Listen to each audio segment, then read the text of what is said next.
আমাদের সনাতন হিন্দু ধর্মশাস্ত্রে কন্যাদান একটি মহাদান হিসাবে স্বীকৃত। অর্থাৎ যিনি কন্যাদান করবেন তিনি যে একটি মহৎ ব্যক্তি হবেন, এই বিষয়ে শাস্ত্র একটি সুন্দর মতামত দিচ্ছে।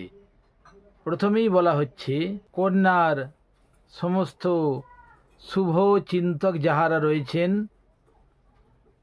যাহারা জানেন যে কন্যাটি সুপাত্রে দান করলে যেরূপ সুন্দর ফলাফল লাভ হবে, ঠিক তেমনি অপাত্রে দান করলে খারাপ ফলাফল হবে। এই সকল বিবেচনা করে তাহারা কন্যার জন্য সুনির্দিষ্ট পাত্র নির্ধারণ করেছেন। আমাদের শাস্ত্রের এইরূপ মতামত, কন্যার যাহারা নিকট আত্মীয় রয়েছেন তাহারাই কন্যাদান করবেন।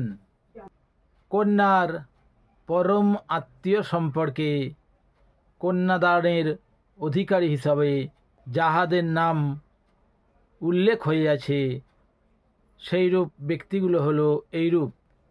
প্রথমেই কন্যাদানকারী হিসাবে পিতার নাম উল্লেখ পাওয়া যায়, ঠিক তারপরেই উল্লেখ পাওয়া যায় পিতামহের নাম। পিতামহ অর্থাৎ পিতার পিতা যিনি, অর্থাৎ কন্যাটির দাদু। এইরূপ আরেকটিও দাদু রয়েছেন যিনি মাতামহ, তিনিও কন্যাদানের অধিকারী হিসাবে স্বীকৃত আছেন।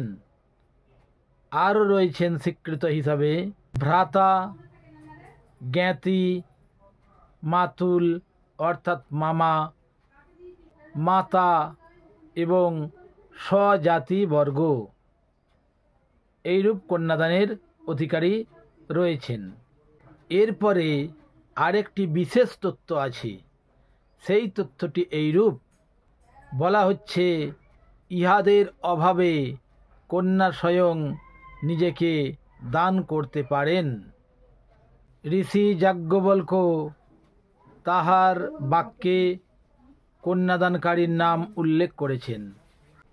পিতা, পিতামহ, ভ্রাতা, সকুল্য, জননী তথা কন্যাপ্রদহ পূর্বনাশ প্রকৃতিস্থ পরোপরঃ গমস্থো ভাবিদাত্রীণাং কন্যা কুর্যাৎ স্বয়ম্বরম। অর্থাৎ যে বিষয়টি এখানে পরিলক্ষিত হচ্ছে, ইহারা পরস্পর কন্যাদানের অধিকারী। পিতা, পিতামহ, ভ্রাতা, নিকটবর্তী আত্মীয় এবং মাতা, ইহারা সকলেই কন্যাদানের অধিকারী। ইহাদের অভাব হইলে কন্যা স্বয়ং নিজেকে দান করতে পারেন। সকলকে নমস্কার। ভিডিওটি ভালো লাগলে অবশ্যই শেয়ার করবেন, লাইক করবেন, কমেন্টের মাধ্যমে আপনাদের অমূল্য মতামত জানাবেন এবং চ্যানেলটি অবশ্যই সাবস্ক্রাইব করবেন।